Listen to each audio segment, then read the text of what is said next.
A pedra fria, o cheiro de mofo e desespero, o eco de passos que não são os seus. João Batista estava ali.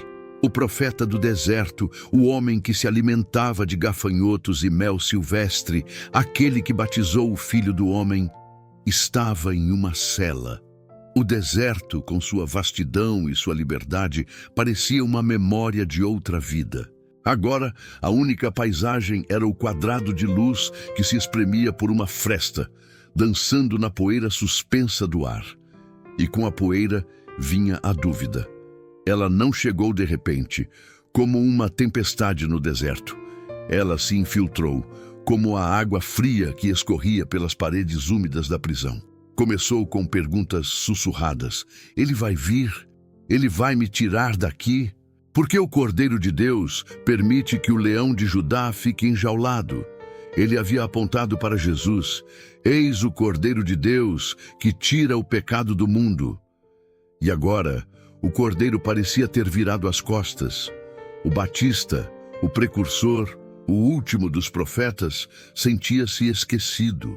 Ele tinha pregado o reino que se aproximava, mas o reino parecia ter chegado sem ele.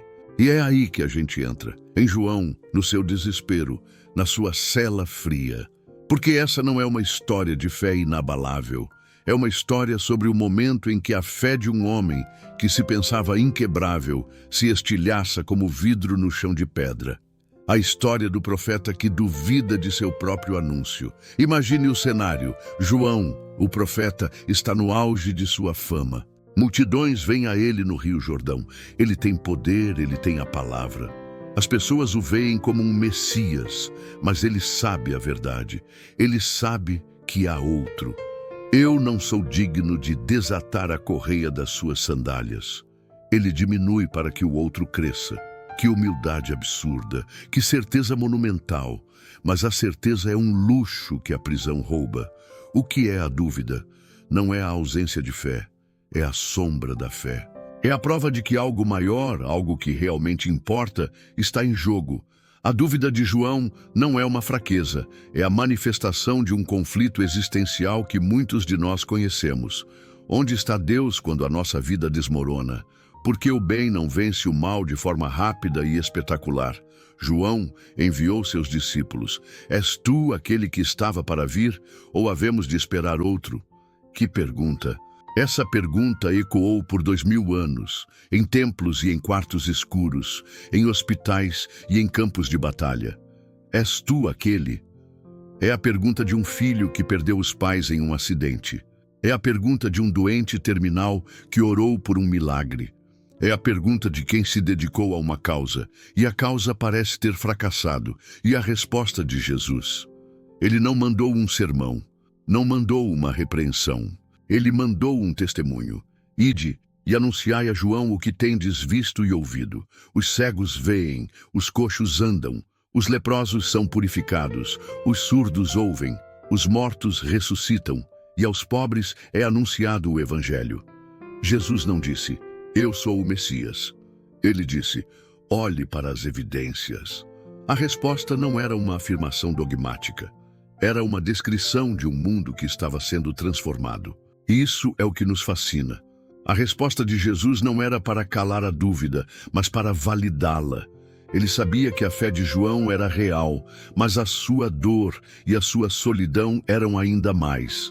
A resposta foi um convite para o profeta olhar para o mundo com olhos que enxergam não a escuridão de sua cela, mas a luz que ele estava espalhando. A resposta de Jesus a João, através dos seus discípulos, nos lembra que a fé não é a ausência de perguntas, mas a coragem de perguntar e a humildade de buscar a resposta nas ações, e não apenas nas palavras. O Evangelho não é uma teoria, é uma prática. Ele não se manifesta na nossa teologia perfeita, mas na nossa capacidade de ver a cura, a ressurreição, a esperança, mesmo quando estamos presos. O que aconteceu com João? A história nos conta que ele foi decapitado. Não houve resgate. Não houve uma fuga espetacular. Ele permaneceu fiel até o fim. A sua pergunta, a sua dúvida, não o destruiu. Ela o purificou. A dúvida de João Batista não foi o seu fim, mas a sua última grande pregação. Ela nos ensina que mesmo quando a luz parece distante, mesmo quando o propósito parece obscuro e mesmo quando a nossa fé está enclausurada em uma cela de desespero, a resposta está lá fora. O Cordeiro ainda está tirando o pecado do mundo. E mesmo na escuridão mais profunda, a luz, de alguma forma, continua a brilhar. A fé não é a ausência de dúvidas, é a coragem de duvidar e a audácia de continuar acreditando.